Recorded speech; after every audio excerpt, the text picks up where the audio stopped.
గతంలో మీకు తెలుసు విశాఖ తూర్పు నియోజకవర్గంలో సుమారుగా 40,000 ఓట్లు తొలగించారు. అదే రకంగా నార్త్ నియోజకవర్గం విష్ణు కుమార్ రాజు గారు కూడా పురంధేశ్వర్ గారితో పాటు వెళ్ళి ఎలక్షన్ కమిషన్ ఆఫ్ ఇండియాలో కంప్లైంట్ ఇచ్చింది. అదే రకంగా వెస్ట్ కాన్స్టిట్యున్సీ గణబాబు గారు సుమారు 40,000 ఓట్లు పోయినాయని ఆయన కూడా కంప్లైంట్ ఇవ్వడం జరిగింది. గణబాబు గారి నియోజకవర్గంలో అయితే ఇప్పటి వరకు ఎంక్వైరీ చేసి ఆయనకి నివేదిక ఇచ్చిన పాపాన పోవాలని నెల రోజులు అయింది. కలెక్టర్ గారు కంప్లైంట్ ఇచ్చి ఎలక్షన్ కమిషనర్ కూడా కంప్లైంట్ ఇచ్చాడు. ఆయన 140 మంది వ్యక్తులు 4,000 ఓట్లు తొలగించడానికి ఫామ్ 7 పెట్టారు వెస్ట్ నియోజకవర్గంలో. ఇప్పటి వరకు అతి గతి లేదు. అందులో అక్కడ వైఎస్ఆర్సీపీ అభ్యర్థి ఆఫీసులో పనిచేసే గుమస్తాలు కూడా ఆ ఫామ్ 7లో ఇన్వాల్వ్ అయ్యి ఉన్నారు. కలెక్టర్ గారు ఇప్పటి వరకు ఈ 3 నియోజకవర్గాల్లో రాష్ట్రం అంతా ఉంది, ఇది ముఖ్యంగా ఈ 3 నియోజకవర్గాల్లో కలెక్టర్ గారి ఇన్వాల్వ్మెంట్ ఉండటం వల్లే ఈ తప్పులు చేసినటువంటి అధికారుల మీద తగిన చర్యలు తీసుకోవట్లేదు. విశాఖ తూర్పు నియోజకవర్గంలో లాస్ట్ టైం కంప్లైంట్ ఇస్తే ఒక 4 బిఎల్ఓలను సస్పెండ్ చేసి 40 మందికి షోకాస్ నోటీసులు ఇచ్చి ఊరుకున్నారు తప్పితే ఇన్వాల్వ్మెంట్ ఉన్న అందరం ఎవరి మీద తూతు మంత్రంగా చేశారు తప్పితే ఆయన మీద యాక్షన్ తీసుకోలేదు. అందుకనే ఈరోజు నిన్న చీఫ్ సెక్రటరీ గారికి ఈయన మీద ఎంక్వైరీ చేసి ఎన్నిక విధుల నుంచి ఈయన్ని తప్పించాలని, లేదంటే విశాఖ నగరంలో సరిగ్గా ఎలక్షన్లు జరగవని చెప్పి ఈయన పక్కన పెట్టాలని చెప్పి చీఫ్ సెక్రటరీ గారికి ఎలక్షన్ కమిషన్కి నిన్న రాతపూర్వకంగా తెలియజేయడం జరిగింది. అందులో భాగంగా విశాఖ తూర్పు నియోజకవర్గంలో చాలా రకాలైన విచిత్రాలు గత ఏడాది కాలం నుంచి కూడా డూప్లికేట్లు మృతులోట్లు తొలగించాలని మేము సంవత్సరం నుంచి ఏ బూతుల్లో అయితే ఉన్నాయని తొలగించమని అడిగామో తొలగించిన పాపాను పోలా. అదే రకంగా మొన్న అక్టోబర్ 27న విడుదల చేసిన ముసాయిదాలో 8,500 ఓట్లు తొలగించారు.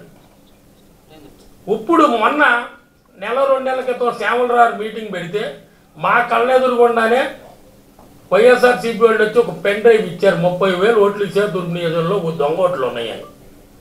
ఆ పెన్ డ్రైవ్ తీసుకుని బిఎల్ఓలు మా బిఎల్ఏలను పిలవకుండా ఎంక్వైరీకి వెళ్ళి 8,500 ఓట్లు తీశారు. ఆ తర్వాత మొన్న ఆగస్టు నెలలో స్పెషల్ డ్రైవ్ జరిగింది ఇంటింటికి, మీకు తెలుసు. అప్పుడు 8,500 ఓట్లు తీసి ఇప్పుడు 17,500 తొలగించామని చెప్పి మళ్ళీ చెప్తున్నారు. మరి ఈ 17,500 కూడా మా పార్టీ బిఎల్ఏలు అన్ని పార్టీలు బిఎల్ఏలు ఉన్నప్పుడు బిఎల్ఓలు చేయాలి. కానీ ఈ మతలం ఏంటని నేను అడుగుతున్నా. డోర్ టు డోర్ తిరిగినప్పుడు నువ్వు 8,500 తీసావు, వాళ్ళు 30,000 పెన్ డ్రైవ్ ఇచ్చినప్పుడు 17,500 తీయవలసిన అవసరం ఏముంది? మా బిఎల్ఓలు లేకుండా చేసే హక్కు మీకు ఎవరిచ్చారు? ఈ ప్రజాస్వామ్య దేశంలో బిఎల్ఓలతో పాటు అన్ని పార్టీలు బిఎల్ఏలు ఉండాలా? అప్పుడు 8,500 తీసి ఇప్పుడు 17,500 తీస్తున్నామంటే ఈ కలెక్టర్ గారి ప్రమేయం లేకుండా ఇది ఎందుకు జరుగుద్ది? మొదటి ప్రశ్న. అంతేకాకుండా నియోజకవర్గంలో సుమారు 28,000 ఓట్లు వచ్చినాయి అన్నారు కొత్తవి. ఓకే, సచివాలయ ఆన్లైన్లో అప్లికేషన్ పెట్టిన వాళ్ళకి బిఎల్ఓలు ఇంటింటికి వచ్చి వెరిఫై చేయాలి.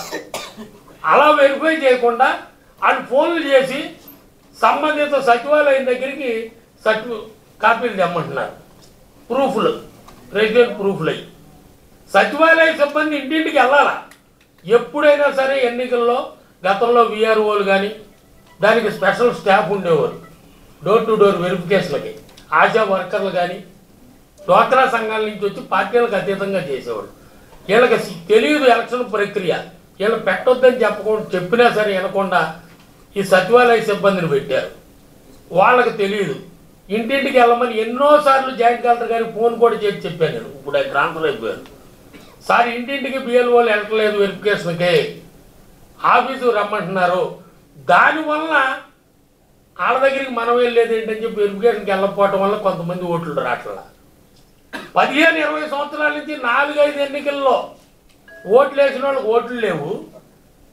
15-20 సంవత్సరాల నుంచి తూర్పు నియోజకవర్గంలో లేకుండా వేరే ఊరు ట్రాన్స్ఫర్ అయిపోయిన వాళ్ళు ఓట్లు కొన్ని వందలు ఉన్నాయి, డెత్తులు కొన్ని వందలు ఉన్నాయి. మేము ఎన్నిసార్లు చెప్పినా రిమూవ్ చేయరు. కలెక్టర్ గారు ఖచ్చితంగా వైఎస్ఆర్సీపీ తొత్తు. ఆయన విధుల నుంచి తీస్తే కానీ సవ్యంగా ప్రజాస్వామ్యబద్ధంగా విశాఖ నగరంలో ఎన్నికలు జరగవు. కింద మీకు చెప్పారు, తూర్పు నియోజకవర్గంలో, నార్త్ నియోజకవర్గంలో, వెస్ట్ నియోజకవర్గంలో కంప్లైంట్లు ఇచ్చినా పట్టించుకునే వాళ్ళే లేరు. అలాగే 17,500 ఓట్లు తొలగించారు. ఏ రకంగా తొలగించారు? ఫామ్ 6లా, ఫామ్ 8లా, డెత్లా? దానికి స్పష్టత ఇవ్వమంటే ఇంతవరకు స్పష్టత లేదు. అలాగే 18 సంవత్సరాల యువకులు స్పెషల్ డ్రైవ్ పెట్టారు. వాళ్ళకు వయసు రాకుండా పెట్టుకోమన్నారు. వయసు వచ్చిన తర్వాత వాళ్ళకి ఓటు ఇవ్వాలి కదా, దాని మీద శ్రద్ధ లేదు, పట్టించుకునేవాడే లేడు. ఓటు హక్కు కల్పించాల్సి ఉంది, వాళ్ళకు ఓటు హక్కు వాళ్ళది కూడా రిజెక్ట్ చేసేస్తున్నారు. ఇంకా ఏ ఓటర్లు ప్రోత్సహించమంటే ఎక్కడి నుంచి ప్రోత్సహిస్తారు చెప్పండి?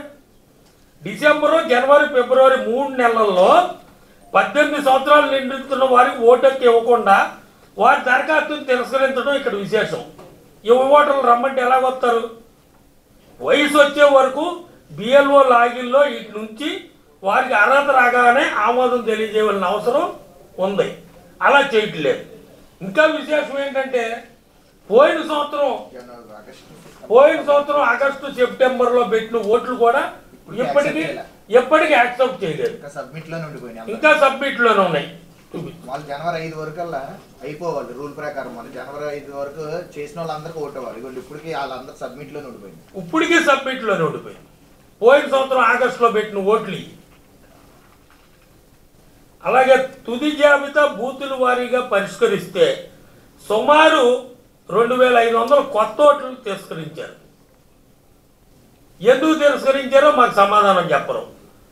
కొన్ని బూతుల్లో మినిమం 100 ఓట్లు తిరస్కరించారండి.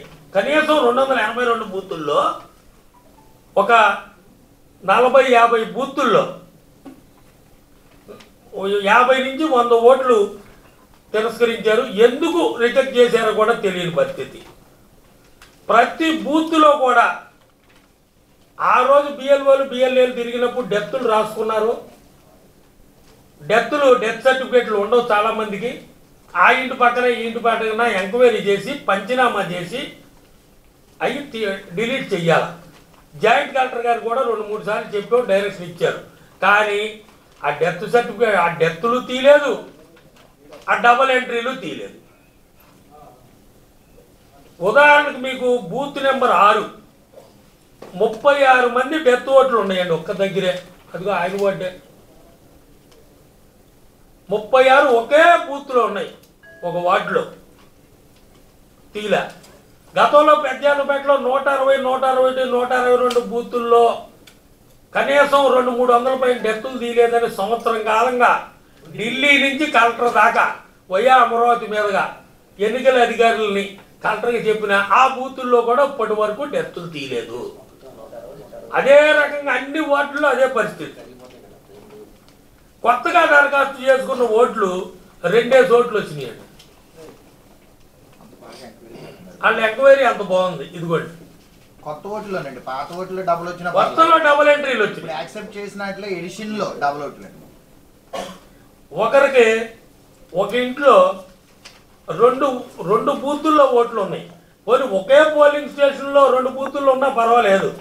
నేను పోయిన సంవత్సరం నుంచి చెబుతున్నాను, మా ఇంట్లోనే ఉంది. మా ఇంట్లో 5 ఓట్లు ఉంటే మా 4 ఓట్లు గిరిజన భవనం, మా కోడలది 7th డే స్కూల్. పోలింగ్ స్టేషన్లు వేరు. పోలింగ్ స్టేషన్లో 3-4 బూతులు ఉంటాయి, పక్క బూతులైనా పర్వాలేదు. సంవత్సరం నుంచి కొన్ని వందలు చెప్పాము మేము ఎలా ఉన్నాయని. మా ఇంట్లో మా కోడలదే లేదు పరిస్థితి. ఎన్నిసార్లు చెప్పినని. ఇదిగోండి ఒకే ఫ్యామిలీలో 3 బూతులు ఉన్నాయి చూడండి. వివిధ పోలీస్ స్టేషన్లో ఒకే పోలీస్ స్టేషన్లో 3 బూతుల్లో ఉంటే పర్లేదు.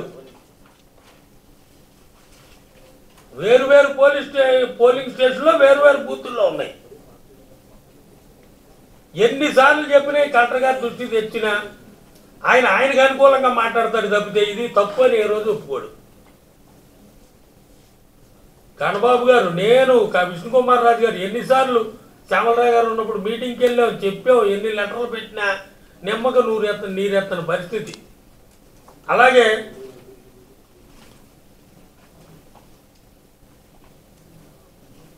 ఒకే కుటుంబంలో ఓటు 2-3 పోలింగ్ కేంద్రం అవన్నీ మనందరికీ తెలుసు.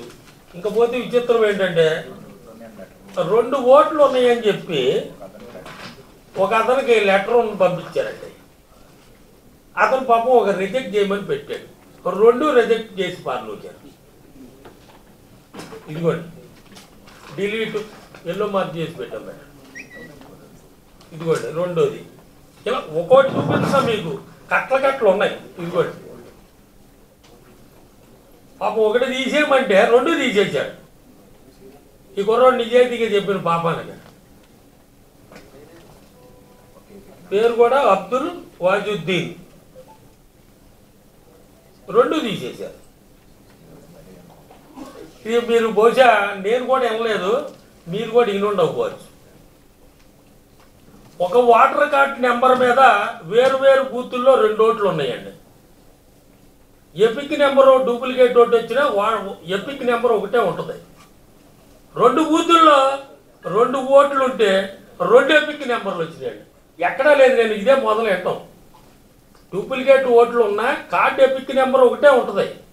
సపోజ్ నాకు 2 ఓట్లు ఉన్నాయనుకో, వేరుగా ఉంటాయి. ఒకే ఎపిక్ నెంబర్తో 2 ఓట్లు ఉన్నాయండి. ఇప్పుడు నాకు 2 ఓట్లు ఉన్నాయనుకోండి, 2 ఎపిక్ నెంబర్లతో ఉంటాయి. ఈ డూప్లికేట్ 2 ఒకే ఎపిక్ నెంబర్తో ఉన్నాయి. ఏది బూత్ నెంబరు 67, బూత్ నెంబర్ 70 ఒక అతను, సీరియల్ నెంబర్ 618, సీరియల్ నెంబర్ 1435. ఒక ఎపిక్ నెంబరు, ఒకటే ఎపిక్ నెంబరు, 2 ఓట్లు ఉన్నాయి. Booth number 4, booth number 12, 599, 514 serial number. ఒక వ్యక్తిది booth 12, booth 10, serial number 532, serial number 781. ఇదిగోండి మార్కర్ చేసి.